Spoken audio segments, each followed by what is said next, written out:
هفضل دايما اقول ان اسكندرية مليانة مطاعم مش واخدة حقها، وده مثلا واحد منهم واخد تقييم 4.9 على فيسبوك و4.7 على جوجل مابس. فاحنا النهاردة في سموحة جنب جامعة فاروس قريب قوي من الكوبري ده عشان نجرب جوريلا بيتزا. واول ما بتخش بتلاقي الشيف أسامة، ولو انت ما تعرفش ده مين يكفيني اقولك ان ده شيف بقاله 18 سنة في امريكا، وفي نفس الوقت اتعلم البيتزا النابوليتانا في ايطاليا. فانت عارف هو مجمع الحلو من هنا على الحلو من هنا. والبيتزا دي بقى اسمها فانتازيا، دي بيكون عليها سلامي وبيبروني ولحم مقدد. هي دي علامة الجودة من الآخر.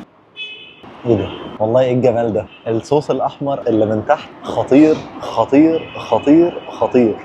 دي بقى بيتزايا سموكي تشيكن. البيتزاية دي عبارة عن تركي مدخن، فراخ مدخنة، بصل، زعتر من فوق، ريحان. بيتزاية شكلها مغري جدا، العجينة رائعة، وتاتش البصل مع الفراخ المدخنة مع التركي المدخن الاتنين طعمهم حلو قوي مع بعض.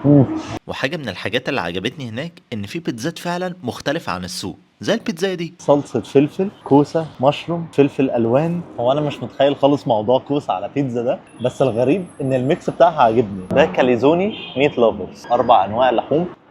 مم، مم، مم. هو تاتش الزعتر والبارميجان اللي من فوق ده حلو قوي، وغير كده السجق مع البيبروني والسلامي والبيف بيكن خطير والله، حتى الرانش نفسه مختلف.